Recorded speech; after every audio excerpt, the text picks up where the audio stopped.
morning, everyone. This is John with Gun Deals. Today, we're going to be taking a look at what is probably the best clone barrel because it is as close to the real thing as you're going to get. This is a 14.7 carbine length barrel, M4 profile, of course, made by FN. But before we get into the video, if you'd like to help us out, you can always like, share, and subscribe, as that is free and does help us out quite a bit. Also, go ahead and comment your favorite cloner barrel in the comments down below. Now, getting into full disclosure on the FN 14.7, I have no relationship with FN whatsoever. I doubt they know that I exist. However, I did not pay for this barrel. A customer actually sent in an upper with this barrel for me to rebarrel and offered for me to keep the barrel in exchange.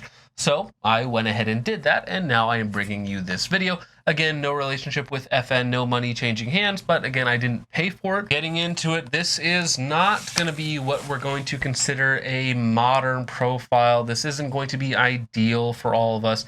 This is a 14.7 M4 profile, so it has the weird cuts for the M203, which probably none of us have, and it's a carbine length gas system or carbine length gas system, meaning that the gas block is all the way back here, meaning we get about 8 inches of dwell time, which is just a bit overkill, especially when we're talking about suppressed shooting, which I have done a bunch of shooting with this suppressed.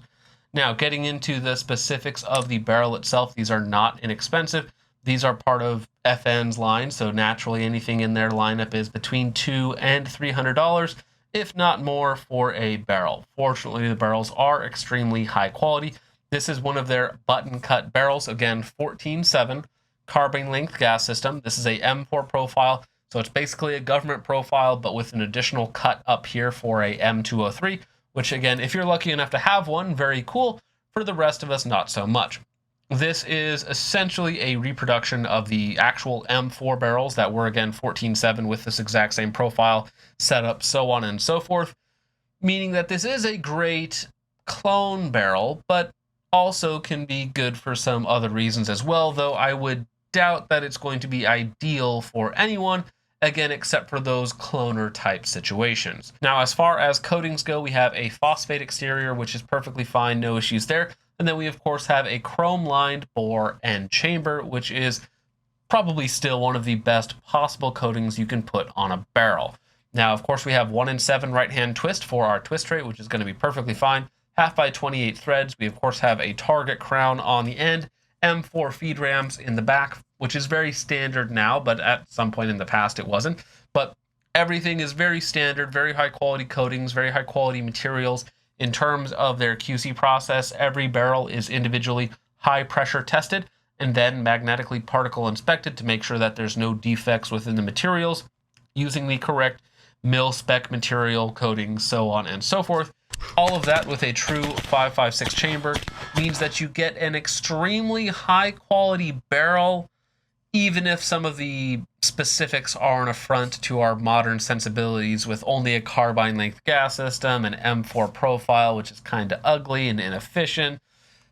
Even with all that, you are still getting a very high-quality barrel with some weird specifics. And again, this is going to be much more so for cloners. I don't know if a lot of people are going to be running out to buy this specific 14.7, even though it does perform very well, which we'll go ahead and get into now. Now, the first thing about the barrel is going to be the gas port size. That is going to determine how much gas is getting into your system.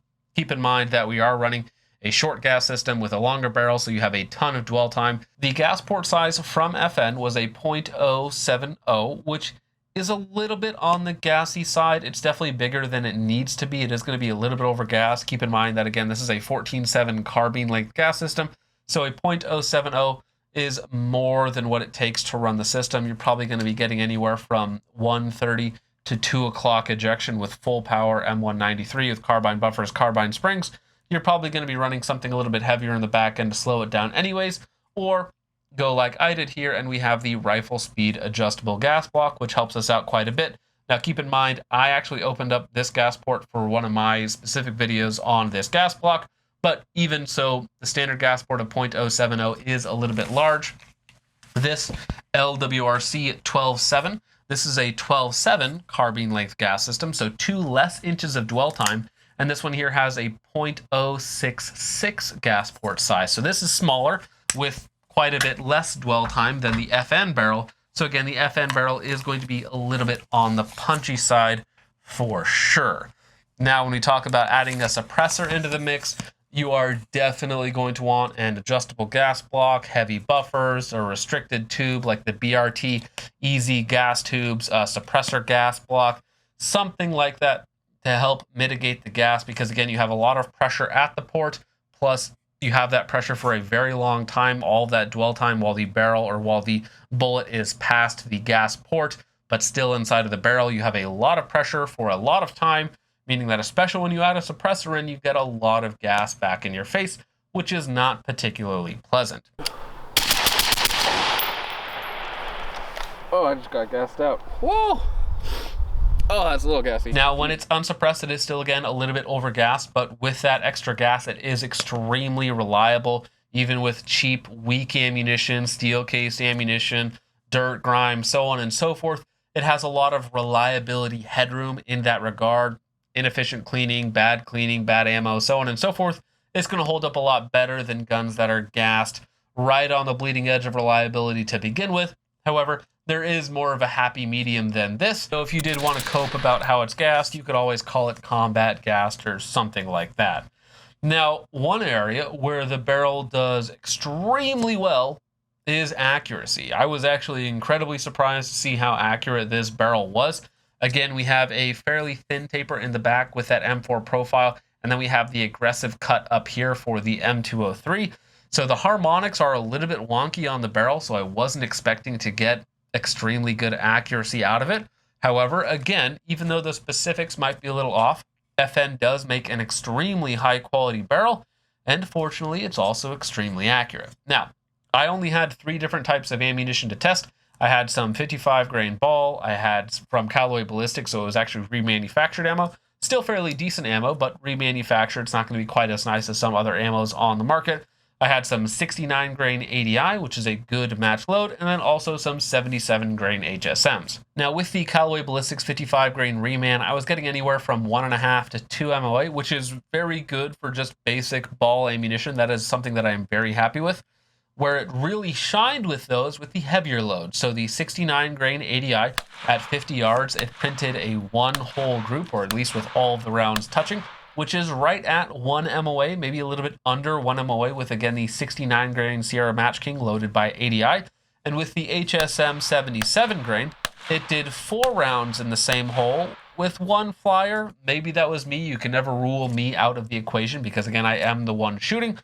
Even so, with that ADI and that 77 grain HSM, it does appear that you're going to be getting close to 1 MOA groups if you're doing your part. Now, of course, with more ammunition choices, better shooters, so on and so forth, I am sure that you could get even better performance out of the barrel. However, any time that I get 1 to 1.5 MOA with match ammunition out of just a basic gas gun with nothing special done to it, I am very, very happy. So if you're specifically looking for the FN 14-7 or a barrel that is like this for your clone build, I don't think you can get a better one for a clone build than the FN 14-7. Of course, they are the OG for this type of barrel anyways, and it comes as no surprise that they probably make the best one on the market. You're going to pay for it because, again, it is a little bit underneath $300, but it is an extremely high-quality barrel, interesting feature set, a little bit overgassed, very accurate and very well made, going to be extremely durable, so on and so forth. FN has a fantastic track record with their barrels.